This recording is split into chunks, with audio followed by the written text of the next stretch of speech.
Hi everyone. आज मैं आपको यूज इफेक्ट के कुछ ऐसे एडवांस यूज बताने वाला हूँ जिससे आपके ऐप की परफॉर्मेंस जो है वो बहुत ही हाई लेवल पे चले जाने वाली है। हम स्टार्ट करते हैं कि हम जो यूज इफेक्ट यूज करते हैं अपनी एप्लीकेशंस के अंदर, उससे उसको कैसे ऑप्टिमाइज वे में यूज किया जाए जिससे हमारी जो ऐप की परफॉर्मेंस है वो इंक्रीज हो। तो सबसे पहले हम देखेंगे कि मैंने एक कंपोनेंट ले रखा है जिसमें मैंने एक शो हाइड का स्टेट ले रखा है कि हम शो करेंगे, एंड देन यहाँ पे मैं एक काउंट वाले कंपोनेंट को शो कर रहा हूँ, राइट। और उस काउंट के कंपोनेंट में क्या है, अगर हम देखेंगे तो काउंट के कंपोनेंट में यहाँ पे मैंने एक सेट इंटरवल कर रखा है, राइट। और मैं उस काउंट को जस्ट प्रिंट करा रहा हूँ। अगर हम यूआई में देखेंगे तो यूआई में कुछ इस तरीके से आपको कंपोनेंट दिख रहा होगा जो अपडेट कर रहा है, राइट। और ये इस बटन की क्लिक पे वो हाइड या शो होगा। अब देखो, मैं इसको जब भी हाइड शो करता हूँ एंड देन आप इसका बिहेवियर देखोगे, देन ये 2 से स्टार्ट हो रहा है, 4 एंड ऑल। इसका जो बिहेवियर है एबनॉर्मल है। हमने किया क्या है इस कंपोनेंट में कि एक सेट इंटरवल किया है जो एवरी 1 सेकंड के बाद हमारी ये वैल्यू को इंक्रीज कर देगा बाय 1, राइट। बट यहाँ पे जो है अनयूजुअल वैल्यूज इंक्रीज हो रहे हैं। और इवन कि आप अगर देखोगे यहाँ पे मैं इंस्पेक्ट एलिमेंट करता हूँ एंड देन कंसोल चेक करता हूँ तो इंटरवल कॉल हो रहा है, राइट। अभी तो कंपोनेंट माउंटेड है इसलिए हम बोल सकते हैं कि कॉल हो रहा है। बट अगर इसमें अनमाउंट भी कर देता हूँ तब भी ये जो है सेट इंटरवल कॉल हो रहा है। इट मीन्स कि ये मेमोरी लीक है। यहाँ पे आपकी जो ऐप है वो अनयूजुअल बिहेव कर रही है, लाइक वो अभी भी मेमोरी का यूज कर रही है जबकि उसको जरूरत नहीं है।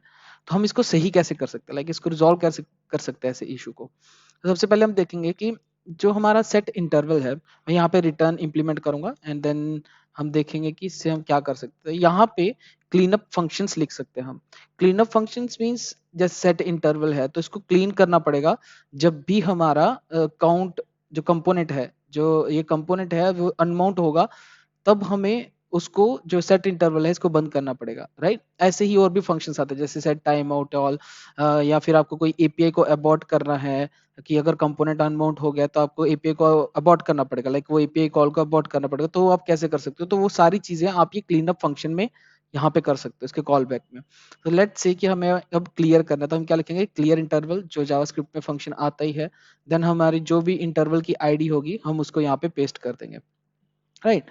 तो अभी क्या हुआ कि जब भी ये फंक्शन ये कंपोनेंट अनमाउंट होगा तब ये क्या करेगा, इसको क्लीन कर देगा, लाइक इंटरवल को क्लियर कर देगा। So it will start from zero again, right.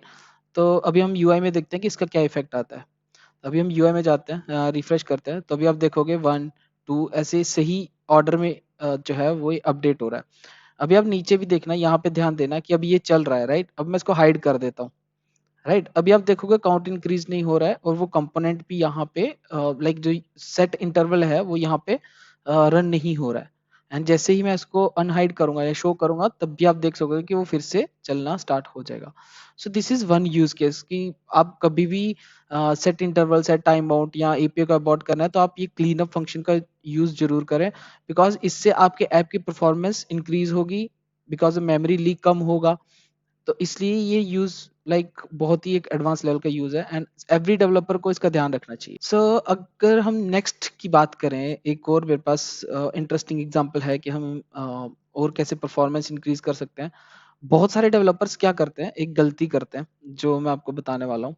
मान लो कि एक रैंडम मैंने ऐसे कंपोनेंट है जिसके अंदर मैंने एक पर्सन नाम का जो है ऑब्जेक्ट लिया हुआ है या एज ए प्रॉप लिया हुआ है। तो पर्सन के अंदर उसकी डिटेल्स होंगी, मान लीजिए नेम होगा, उसकी एज होगी, उसका एड्रेस होगा, वो सारी चीजें इसके अंदर होंगी। अब वो मुझे एज ए प्रॉप मिल रहा है यहाँ से। मान लीजिए कि मैं यहाँ पे उस कंपोनेंट को क्या करता हूँ, इंपोर्ट कर लेता हूँ इस तरीके से, ठीक है। अगर आप मैक यूज कर रहे हैं तो अगर आप ऑप्शन शिफ्ट ओ दबाएंगे तो जो अनयूज्ड जो इंपोर्ट्स हैं वो निकल जाएंगे। सो आप वो ट्रिक भी यूज कर सकते हैं। तो मान लीजिए मैं यहाँ पे रैंडम कंपोनेंट को इंपोर्ट करता हूँ जो मैंने बनाया हुआ है। अब हम यूआई के अभी के लिए कंफ्यूजन ना हो तो इसको मैं निकाल देता हूँ। तो अभी आप रैंडम वाला देखोगे, ये नीचे वाले को भी निकाल देता हूँ। सो अभी आप देखोगे कि ये रैंडम कॉल हुआ और यहाँ पे अगर मैं फिर से रिफ्रेश करूंगा तो इसने क्या बोला है, पर्सन अपडेटेड। ये 2 बार इसीलिए यूज होता है कि डेवलपमेंट मोड में स्ट्रिक्ट मोड नहीं होता, लाइक स्ट्रिक्ट मोड होता है इसलिए ये चेक करता रहता है। बट जब भी प्रोडक्शन में जाएगा ये 2 बार कॉल नहीं होगा, ये एक ही बार कॉल होगा। So you can avoid this as of now. So यहाँ पे देखो रैंडम कंपोनेंट मेरा यहाँ पे रेंडर हो चुका है और उसने बता दिया कि ये पर्सन अपडेटेड है, क्योंकि यहाँ पे यूज इफेक्ट कॉल हो गया। अगर आप यहाँ पे देखोगे तो यहाँ पे क्या हुआ है, यूज इफेक्ट कॉल हो गया। अब नेक्स्ट थिंग इज कि यहाँ से मैं पर्सन का डेटा यहाँ इसको पास करता हूँ। पहले तो पर्सन का डेटा पास नहीं किया था, अब मैं पर्सन का डेटा पास करता हूँ। तो अब हम देखेंगे कि इसके अंदर इफेक्ट क्या आ रहा है, राइट। तो अब मैं इसकी इसकी क्लिक को भी अभी इनेबल कर देता हूँ, बिकॉज इस पे आपको इफेक्ट पता चलेगा। सो अभी मैं इसको इफेक्ट कर देता हूँ। देखो यहाँ पे एक बार कॉल हुआ जो फर्स्ट टाइम होना चाहिए।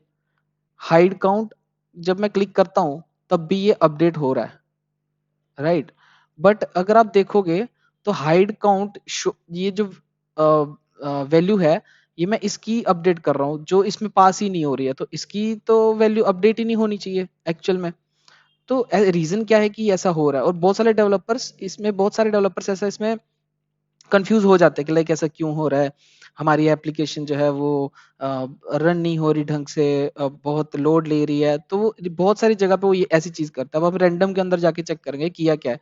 मैंने यहाँ से पर्सन लिया, वो पर्सन को एज ए डिपेंडेंसी मैंने यूज इफेक्ट में रख दिया। अब वो यूज इफेक्ट एवरी टाइम क्या कर रहा है कि जब भी कोई ये वाला री रेंडर होता है कंपोनेंट, तो ये फिर से जो है रेंडर होता है। रेंडर क्यों हो रहा है, क्योंकि इसको ऑब्जेक्ट जो है वो एवरी टाइम न्यू ऑब्जेक्ट मिल रहा है यहाँ पे, क्योंकि ये री रेंडर हुआ कंपोनेंट, इसको न्यू ऑब्जेक्ट फिर से मिला। देन इसने क्या चेक किया कि ये ऑब्जेक्ट जो है ये प्रीवियस जो ऑब्जेक्ट था उसके बराबर तो है ही नहीं। लाइक अगर इक्वल करेगा तो ये फॉल्स आएगा हमेशा। सो ये क्या करेगा, इसकी वैल्यू अपडेटेड होगी, तो इसके लिए इसकी वैल्यू अपडेटेड हो गई, चाहे इसकी वैल्यूज जो है वो मैंने कुछ अपडेट नहीं किया है, बट हाँ रैंडम कंपोनेंट के लिए इसकी वैल्यू अपडेटेड है। सो इसको ये बार बार एग्जीक्यूट करता रहेगा, जबकि मैं इसकी वैल्यू तो अपडेट कर भी नहीं रहा हूँ। सो ऐसी चीजों को हम रिजॉल्व कैसे कर सकते हैं। सो लेट्स सी, देखो यहाँ से मैंने ये सारी वैल्यूज पास की हैं, यहाँ पे पास की हैं। अब हम जाते हैं रैंडम कंपोनेंट के अंदर। रैंडम कंपोनेंट के अंदर हमेशा जब भी आप डिपेंडेंसी डालो तो मेक श्योर कि आप कोई ऑब्जेक्ट की या तो ऐसी कोई डिपेंडेंसी ना डालो, उसको अवॉइड करो। चाहे इसकी डिपेंडेंसी लेंथ बढ़ जाए लेकिन उसको अवॉइड करो। लाइक ऑब्जेक्ट्स को कभी इसमें डायरेक्ट ऑब्जेक्ट को पुट मत कर दो जब तक कि आप बहुत श्योर ना हो कि ये अपडेट नहीं होगा या ऐसा। सो उसके लिए आपको क्या करना पड़ेगा कि यहाँ पे मान लो कि आप उसके नेम के साथ कंपेयर करते हो, ठीक है। आप उसके नेम के साथ कंपेयर करते हो कि अगर नेम अपडेट होगा देन हमें तो ये सिंगल वैल्यू मिली इसको। अब देखते हैं क्या इफेक्ट आता है।